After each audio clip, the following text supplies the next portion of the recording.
Assalamu alaikum, dear students.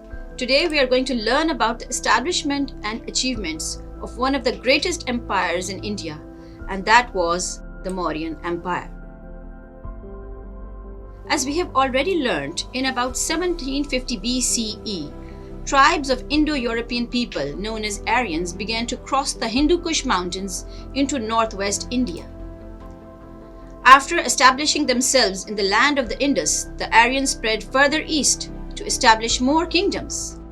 One such kingdom was Magadha in the fertile land between the Ganges and Jamuna rivers, ruled by the Nanda kings.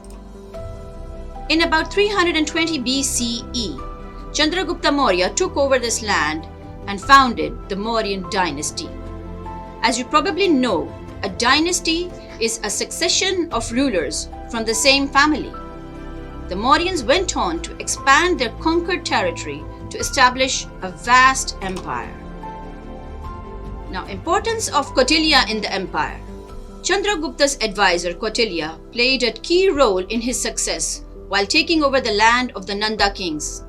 Kautilya was a learned man, and during Mauryan rule he wrote a famous book, Arthashastra, on the art of ruling. Notable Mauryan rulers.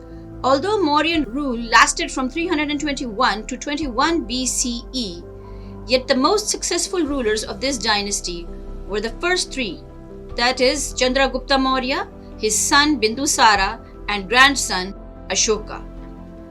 Ashoka came to be known as a legendary king. He expanded the borders of his kingdom from Bengal to Afghanistan and from Kashmir in the north to Karnataka in the south.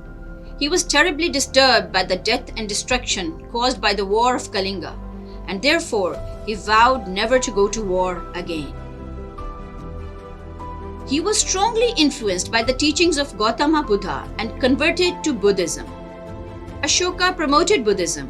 Many stupas were built, and he called for the meeting of the Third Great Buddhist Council at the capital of Pataliputra. Ashoka's edicts. Ashoka focused his attention on the welfare of his subjects, and his rule was based on humanitarian principles. His commands or instructions, known as edicts, laid the foundations of justice and good behavior for people to follow. Ashoka's edicts were carved in stone pillars throughout the Mauryan Empire using an ancient form of the Sanskrit script. The decline of the Mauryan dynasty. After Ashoka's death, the empire weakened and his descendants could not rule for much longer.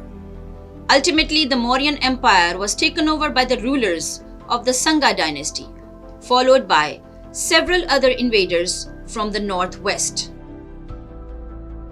And so, for the next century or so, ancient India remained divided into a number of smaller kingdoms until the arrival of the Kushans, who later unified a major chunk of the Indian subcontinent into a prosperous empire. For the time being, there is a task at hand for you people to do, and that is, do you think Ashoka's principles could still be applied by present-day governments? Explain with reasoning. Thank you very much. Stay home and stay safe.